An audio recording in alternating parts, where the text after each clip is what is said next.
is here. Now student listen. अब हमने जब टेंस की बात कर ली, तीन तरह के होते हैं, तो टेंस की बात हमने कर ली, तीन तरह के टेंस होते हैं. कौन कौन सा? प्रेजेंट, पास्ट और फ्यूचर. ये तीन टाइम को तीन भागों में क्लासिफाइड कर सकते हैं.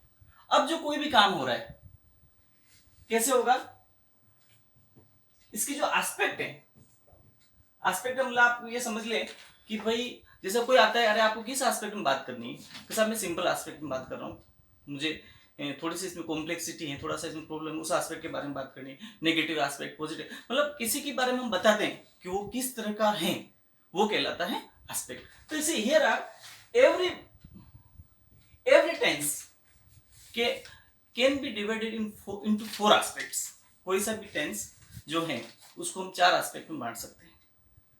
टेंस अर्थ क्या हुआ कि कोई सा भी जो काम है वह 4 तरीके से हो सकता है. यहाँ तो जनरली हो रहा होगा, होता है, मैं पढ़ाता हूँ, मैं आता हूँ, मैं जाता था, मैं जाऊंगा.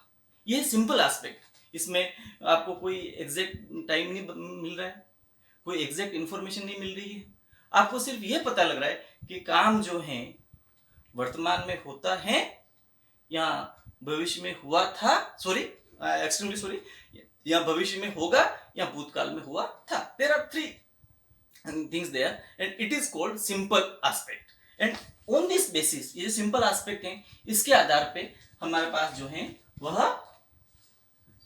3 टेंस बन जाते हैं. Simple present, simple past and simple future. तीन तरह के टेंस अपने सिंपल एस्पेक्ट बन जाते हैं. अब देखिए, सिंपल के बाद और काम कैसे हो सकता है? काम लगातार हो रहा है, या तो वर्तमान में लगातार हो रहा है, I am teaching you at present, या कल हो रहा था, I was teaching you yesterday, और या मैं कल पढ़ा रहा हूंगा, I shall be teaching you tomorrow. तो स्टूडेंट्स, ये जो एस्पेक्ट है ये क्या बताता है कि काम जो है वह लगातार या तो वर्तमान में हो रहा है, या पास्ट में हुआ था वर्तमान लगातार, या भविष्य में होगा. It shows the continuity of an action, and as it is the continuity, so it is called continuous. It expresses the continuity, so it is called continuous. Second aspect.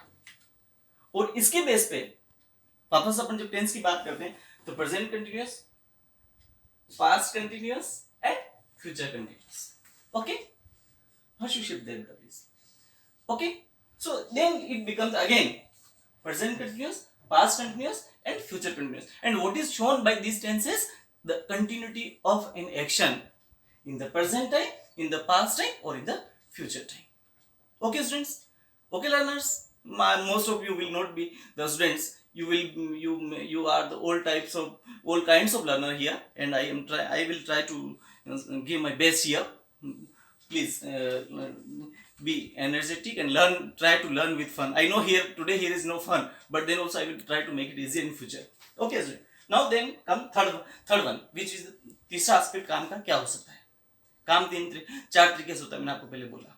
एक तो होता है जनरल सिंपल एस्पेक्ट, दूसरा continuous aspect, तीसरा जो है वो है परफेक्ट. अच्छा देखिए, परफेक्ट शब्द अपने आप में ही यह बताता है कि कंप्लीट है. और साहब ये तो परफेक्ट है, सर तो पढ़ाने में परफेक्ट है, और ये जो है वह इस फला काम में परफेक्ट है. परफेक्ट का मतलब क्या है? Complete. And the word itself describes the meaning of this tense. Perfect का मतलब क्या है? पूरा, पूर्ण, कंप्लीटेड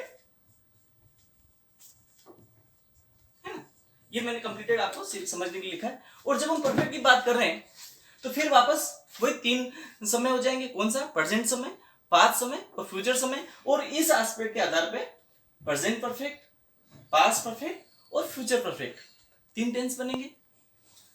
परफेक्ट का मतलब काम हो गया, तो जैसे मैं टेंस पढ़ा चुका हूं, आई हैव टॉट इंग्लिश, वर्तमान में. मैं कल पढ़ा चुका था, तो I had taught tenses.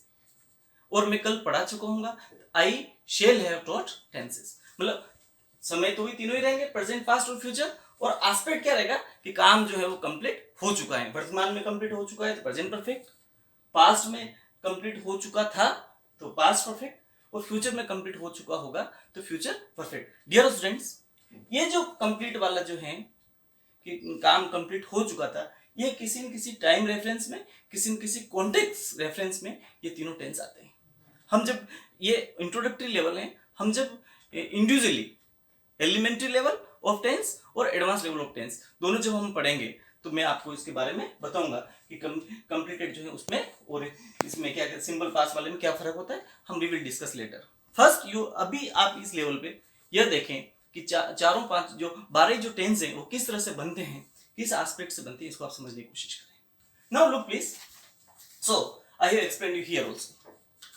Then last one, that is perfect continuous. Look students, here are two words in the name of this tense. Perfect, perfect का मतलब completed. Continuous, continuous का मतलब going on. And it means that it shows that the action, perfect जो word है कि action पहले हुआ है, पहले से चलो। तो इसके जो aspect हैं वो 4 बन जाते हैं। कैसे? Present perfect continuous, then past perfect continuous, and then future perfect continuous। और इसका जो यूज है वह यह है कि काम इन तीनों समय रेफरेंस में शुरू होता है और उसके बाद में उसकी कंटिन्यूटी दिखाई जाती है। कंटिन्यूटी इसमें भी दिख रही है, आई एम टीचिंग, और इसमें भी कंटिन्यूटी है, आई हैव बीन टीचिंग। क्या फर्क है हम डिटेल में तब पढ़ेंगे जब मैं इसके बारे में अलग अलग इंडिविजुअल टेंस पढ़ाऊंगा। अभी आपको थोड़ा सा बता दूं ताकि आपको समझ में आ जाए, आप कंफ्यूज नहीं होंगे कि ये जो परफेक्ट कंटिन्यूस जो है ये और ये जो कंटिन्यूस है दोनों ही काम की निरंतरता को बताते हैं। प्रेजेंट कंटिन्यूस बताएगा आई एम टीचिंग यू इंग्लिश, मैं तुम्हें अंग्रेजी पढ़ा रहा हूं। पास्ट कंटिन्यूस बताएगा आई was teaching you English. Future continuous बताएगा आई शैल बी टीचिंग इंग्लिश। लेकिन अब इनके साथ में यदि समय, ड्यूरेशन या पॉइंट ऑफ टाइम जुड़ जाए, जैसे मैं कहूं आई एम टीचिंग इंग्लिश, मैं तुम्हें अंग्रेजी पढ़ा रहा हूं, ये प्रेजेंट कंटिन्यूअस टेंस है। और यदि अब मैं कहूं I have been teaching English since last 1 hour, उसमें 1 घंटे से मैं आपको पढ़ा रहा हूं लास्ट, तो उसमें क्या हो गया, टाइम ड्यूरेशन जुड़ गया।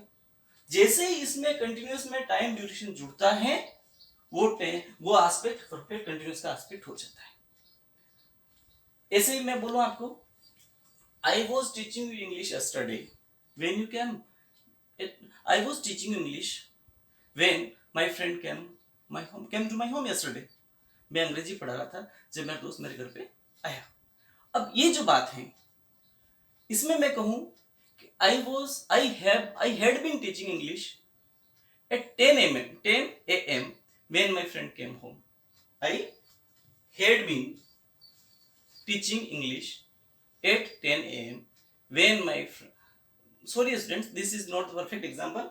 I had been teaching English since 1 hour when my friend came to my home. मैं 1 घंटे से अंग्रेजी पढ़ा रहा था जब मेरा दोस्त मेरे घर पे आया। I had been teaching English since 10 a.m. उसमें क्या हो गया, पॉइंट ऑफ टाइम आ गया। कब से पढ़ा रहा था मैं, 10 बजे से पढ़ा रहा था। और ऐसे ही फ्यूचर के लिए कि I shall have been teaching English since 9 a.m. Tomorrow, कल मैं 10 बजे से अंग्रेजी पढ़ा रहा हूंगा। तो जब पॉइंट ऑफ टाइम और पीरियड ऑफ टाइम जब मेंशन करना हो तो कंटिन्यूस एस्पेक्ट जो है वो परफेक्ट कंटिन्यूस एस्पेक्ट में चेंज हो जाता है। Okay, so this is the thing, how do we form the tenses. Now look please, we will go further that what do we need to use the tense correctly. Look students, when do we use tense? We use tense to make the sentences to express our ideas. तो tense हम use करें, tense को हम detail में आपने समझ लिया कि टेंस कितने प्रकार के होते हैं, कितने एस्पेक्ट होते हैं और कैसे बनते हैं। अब हम जब टेंस को यूज करें तो